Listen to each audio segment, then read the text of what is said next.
करवा रखे हैं, आप जा करके मैथ की प्लेलिस्ट बनी हुई है चैनल पे, वहाँ से आप जा करके देख सकते हैं वीडियो। ठीक है, तो चलिए हम स्टार्ट करते हैं आज के क्वेश्चंस।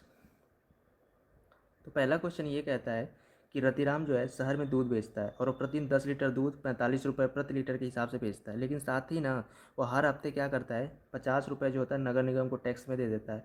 तो आपसे ये पूछ रहा है कि सितंबर 2021 में रतिराम ने कितने रुपए कमाए। ठीक है, तो इसको कैसे करेंगे, ये देखिए कि वह 10 लीटर दूध बेचता है और प्रति लीटर का दूध का जो दाम है 45 लीटर है, तो डेली वह कितना रुपए कमाता होगा। 45 लीटर बेच 45 रुपये प्रति लीटर उसका प्राइस है और कितना लीटर बेचता है 10 लीटर, तो ये कितना आ जाएगा 450। मतलब वो दूध बेच करके डेली 450 रुपये कमाता है। ठीक है, लेकिन साथ ही हर हफ्ते वो 50 रुपये का टैक्स भी देता है नगर निगम को। अब ये पूछ रहे हैं सितंबर 2021, तो आपको पता होना चाहिए कि सितंबर जो होता है 2021 में कितने दिन होते हैं, टोटल जो होते हैं 30 दिन होते हैं। ठीक है, तो 30 दिन होता है, तो 1 दिन बेच करके वो 450 रुपये कमाता है। तो 30 दिन अगर बेच देगा तो टोटल कितना कमाएगा, 30 × 450, ये कितना होगा, कैसे मल्टीप्लाई करोगे इसको, 2 जीरो आ जाएंगे यहाँ पे। ठीक है, 3 को 45 में मल्टीप्लाई कर देंगे, कैसे होगा, 3 × 5 = 15, 3 × 4 = 12, 13, 13,500 रुपये। मतलब वह सितंबर 2021 में दूध बेच करके 13,500 रुपये कमाता है, लेकिन यहाँ पे 50 रुपये पर हफ्ते वह नगर निगम को टैक्स देता है। तो आपको पता होना चाहिए कि एक महीने में 5 हफ्ते होते हैं।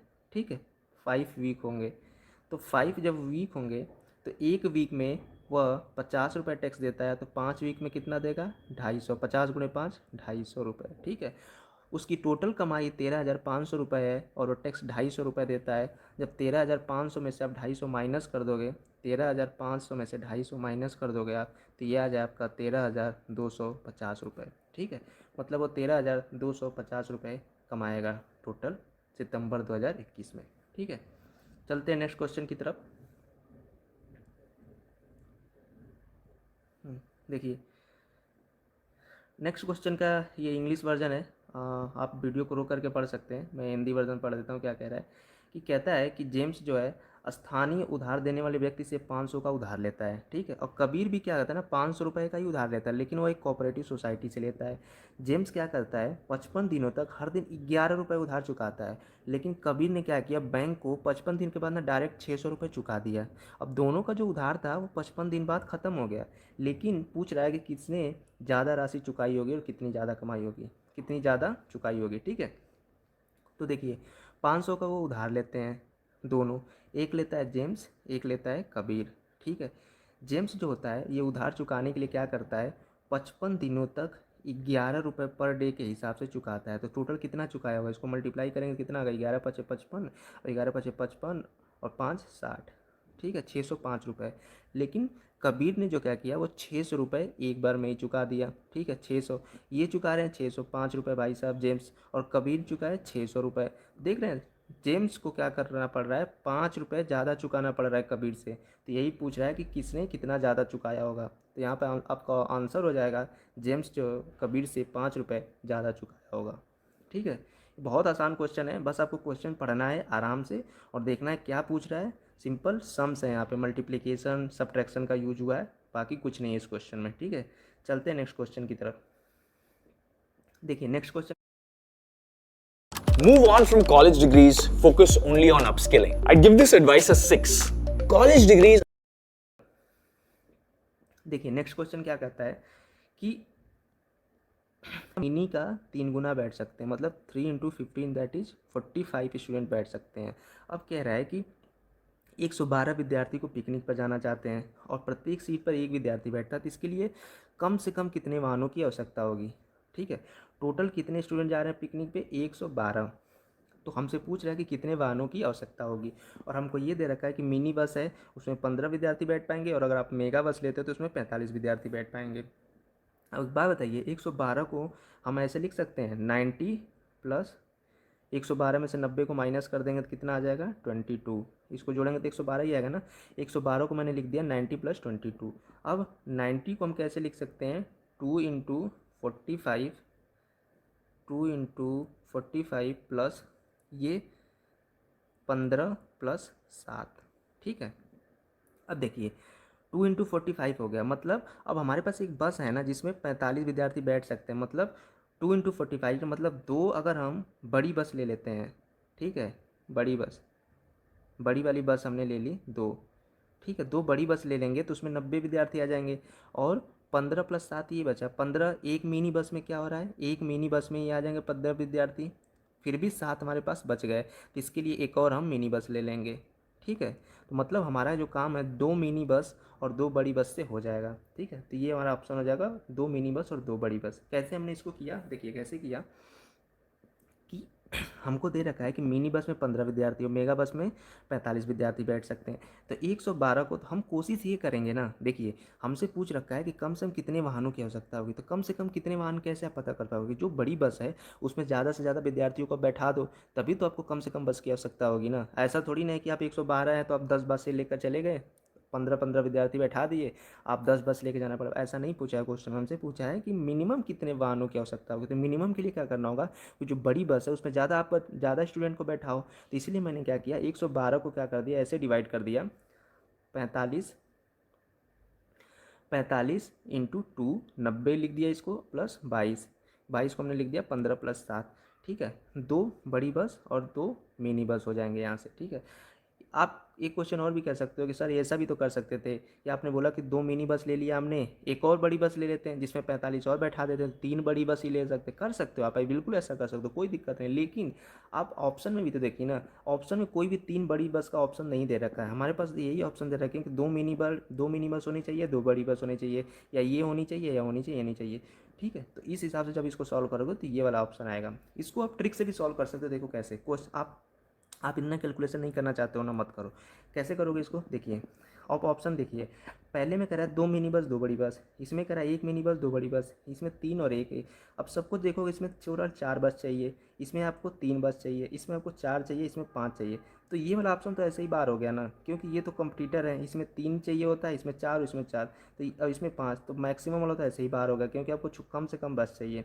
अब देखिए, अब एक बात बताइए, 3 मिनी बस और 1 बड़ी बस है, और ये 1 मिनी बस 2 बड़ी बस है। अब आप इसमें कैलकुलेट कर लीजिए ना कि 1 मिनी बस और 2 बड़ी बस हम ले जा रहे हैं तो उसमें कितने स्टूडेंट बैठ जाएंगे। तो आप जब इस ऑप्शन को कैलकुलेट करेंगे तो आपको आसानी से पता चल जाएगा कि हमको हर हाल में 2 मिनी बस और 2 बड़ी बस ले ही जाना पड़ेगा, सो दैट 112 स्टूडेंट्स को हम पिकनिक पर ले जा सकें, ठीक है। तो चलते हैं नेक्स्ट क्वेश्चन की तरफ। तो नेक्स्ट क्वेश्चन क्या कहता है कि आपको एक धनात्मक पूर्णांक को परिपूर्ण संख्या कहा जाता है यदि उस संख्या को छोड़ करके उसके सभी जो विभाजक है ना, जिसको डिविजर्स बोलते हैं, उनका योग जो है संख्या के बराबर होता है। इनमें से कौन सी एक परिपूर्ण संख्या नहीं है, आपसे पूछ रहा है, ठीक है। क्वेश्चन में आप ये भी ध्यान देखिएगा, कभी कभी आप क्या होता है क्वेश्चन पढ़ लेते हैं और जो सही हो जाता है उसको लगा के चले जाते हैं, लेकिन क्वेश्चन में पूछ रखा है नहीं है, ठीक है। इंग्लिश वर्जन भी देख लीजिए इसका, एक positive integer is called perfect number. जब एक पॉजिटिव इंटीजर को हम परफेक्ट नंबर कम कहते हैं जब इसके जितने भी डिविजर्स हैं जिनसे हम भाग देते हैं उसका जो नंबर, उसका जो सम करने पर सेम ही नंबर आता है तो परफेक्ट नंबर उसको बोलते हैं, ठीक है। इसमें ध्यान देने वाली ये बात है कि जो उसका डिविजर है ना, जो उसका भाजक है, जो उसके विभाजक हैं, वो सेम संख्या नहीं होनी चाहिए। सेम संख्या का मतलब क्या है कि जैसे 6 है, 6 से भी डिवाइड हो जाएगा, 48 से भी डिवाइड हो जाएगा, लेकिन जब सेम नंबर से वो नंबर डिवाइड नहीं होना चाहिए उसको हम इंक्लूड नहीं करेंगे, ठीक है। इसको एग्जाम्पल के थ्रू समझते हैं। एग्जाम्पल कैसे करेंगे, देखिए इसमें जो 6 है, 6 जो होगा वो 1 से भी डिवाइड होगा, ठीक है, 2 से भी डिवाइड होगा, 3 से भी डिवाइड होगा, ठीक है, 4 से डिवाइड नहीं होगा, 5 से डिवाइड नहीं होगा, 6 से भी डिवाइड होगा, लेकिन 6 को हम इंक्लूड नहीं करेंगे क्योंकि इसमें लिखा है ना कि यदि उस संख्या को छोड़कर उसके सभी विभाजकों की संख्या बराबर है। इसमें लिखा है कि यदि उस संख्या को छोड़कर, यहाँ पर देखिए, यहाँ पे लिखा हुआ ना क्वेश्चन में, उस संख्या को छोड़कर, मतलब सेम संख्या से डिवाइड नहीं होनी चाहिए। अब देखिए मतलब 6 के जो विभाजक हुए कौन कौन से हुए, 1, 2 और 3, इसका जब सबको ऐड करोगे तो क्या आएगा, 3, 2, 5, 1, 6, मतलब 6 एक परिपूर्ण संख्या है, ठीक है, क्योंकि इसके जितने भी विभाजक हैं इनका सम करने पर सेम संख्या आ रही है, तो मतलब 6 एक परिपूर्ण संख्या है। ऐसे चेक करते हैं 48 को, ठीक है। आपको चेक ही करना पड़ेगा एक एक करके, और कोई रास्ता नहीं है। या तो आपने याद करके बैठे हो कितने, मतलब ऐसे 5 नंबर होते हैं जो परिपूर्ण संख्या होती है, वो सबको याद होता नहीं है, तो आप एक एक करके देख सकते हो उसमें, ठीक है। 48 है, 48 को डिवाइड करते हैं, देखते हैं किससे किससे डिवाइड होता है। 48 जो होगा 1 से डिवाइड होगा, 2 से डिवाइड होगा 24 बार में, 3 से डिवाइड होगा 16 बार में, 4 से डिवाइड होगा 12 बार में, ठीक है, 5 से डिवाइड नहीं होगा, 6 से डिवाइड होगा 8 बार में, 8 से डिवाइड होगा 6 बार में, ठीक है। 9 से नहीं होगा, 10 से भी नहीं होगा, 11 से भी नहीं होगा, 12 से होगा 4 बार में, ठीक है। 13 से नहीं होगा, 14 से भी नहीं होगा, ठीक है। 15 से नहीं होगा, 16 से डिवाइड होगा 3 बार में, ठीक है। ऐसे ही जब आगे चलते जाओगे तो 17, 18, 19, 20 से भी नहीं होगा, सीधा अब क्या होगा 24 से होगा, 24 के बाद 48 से होगा। लेकिन 48 को हम काउंट नहीं करेंगे क्योंकि वो सेम संख्या नहीं होनी चाहिए, इसको छोड़ करके बाकी। अब सबको अगर आप जोड़ोगे देखो कितना सम आता है, 1 2 3, 3 3 6, 6 4 10, 10 6 16, 16 8 24, 24 4 28, 28 16 44, 44 और 24 76, 44 और 24 हो जाएगा आपका, 44 और 24 जो हो जाएगा आपका 4 4 8 और 4 10 68 हो जाएगा, ठीक है। मतलब कहने का मतलब ये है कि 48 के जितने भी डिवीजर्स हैं, ये सारे डिवीजर्स आ रहे हैं, इनको अगर आप ऐड करते हो तो सबका सम आ रहा है 68, जो 48 के इक्वल नहीं है। इसका मतलब हमारा आंसर मिल गया, मतलब 48 जो है वो परिपूर्ण संख्या नहीं है, ठीक है। समझ में आ गया, ठीक है। चलिए क्रॉस वेरीफाई करने के लिए 28 को भी देख लेते हैं कि 28 कैसे एक परिपूर्ण संख्या है। 28 का देख लेते हैं, ठीक है, कि आपको ये भी पता चल जाएगा कैसे कैलकुलेट करना होता है। इसको इरेज करता हूँ, ठीक है। 28 का करते हैं, देखिए 28 को कैसे, 1 से डिवाइड होगा, जी हाँ। 2 से भी डिवाइड होगा, जी बिल्कुल होगा। 4 से होगा, ठीक है ये। और ये आपका 6 से नहीं होगा, 7 से होगा डायरेक्टली। 7 के बाद ये 14 से होगा, ठीक है। 14 के बाद किसी से नहीं होगा, डायरेक्ट 28 से होगा। 28 इसमें इंक्लूड नहीं होगा। अब इनको ऐड कर दीजिए, सबको जब ऐड करो क्या आएगा, 1 2 3, 3 4 7, 7 7 14, 14 14 28। मतलब इसके जितने भी डिवीजर्स हैं 1 2 4 7 14, इनका सम करने पर 28 आ रहा है, मतलब 28 भी एक परिपूर्ण संख्या है, ठीक है। तो आप देख रहे हैं ऐसे 496 को भी आप चेक करोगे तो ये भी एक परिपूर्ण संख्या आएगा। तो आपके इस ऑप्शन में 48 ऐसा नंबर है जो परिपूर्ण संख्या नहीं है, ठीक है। चलते हैं नेक्स्ट क्वेश्चन की तरफ। तो नेक्स्ट क्वेश्चन क्या कहता है कि मैं एक 5 अंकों की संख्या हूँ, ठीक है। मैं एक 5 अंकों की संख्या हूँ जो 5 से तो विभाजित हो जाती है लेकिन 10 से नहीं होती है। मेरे दहाई और हज़ार के स्थानों के अंक जो क्रमशः दूसरी और तीसरी अभाज्य संख्याएं हैं, ठीक है। तो सैकड़े का जो अंक है एक सम अभाज्य संख्या है और 10,000 स्थान का जो अंक है उसका आधा है, तो मैं कौन हूँ, ठीक है। देखिए क्वेश्चन में काफ़ी हिंट दे रखा है। क्वेश्चन में पहले हम ये लिख लेते हैं कि दहाई और हज़ार के स्थान के अंक जो है क्रमशः दूसरी और तीसरी अभाज्य संख्याएं हैं, ठीक है। तो आपको पता होनी चाहिए कि दूसरी जो अभाज्य संख्या है वो कौन सी होती है, वो होती है 3। और तीसरी जो अभाज्य संख्या होती है वो होती है 5, ठीक है। ये आप याद रखिए, दूसरी अभाज्य संख्या 3 है, तीसरी अभाज्य संख्या 5 है। अब चले जाइए कोई ऑप्शंस में, ऑप्शंस इसको हम एलिमिनेट करेंगे। ट्रिक बताइए, ट्रिक बता रहा हूँ कैसे करोगे। कह रहे हैं कि मेरे दहाई और हज़ार के स्थानों के अंक जो है क्रमशः दूसरी और तीसरी अभाज्य संख्याएं हैं, ठीक है। दहाई का अंक कौन सा है, दहाई का अंक देख लीजिए। दहाई के अंक में सब में क्या है, इसमें 5 है, इसमें 5 है, इसमें 3 है, इसमें 3, इसमें 3 है, इसमें 5 है, ठीक है। और हमने अभी देखा था कि दहाई में, दहाई के स्थान पर दूसरी अभाज्य संख्या है, तो जो दूसरी अभाज्य संख्या कौन सी होती है, वो 3 होती है।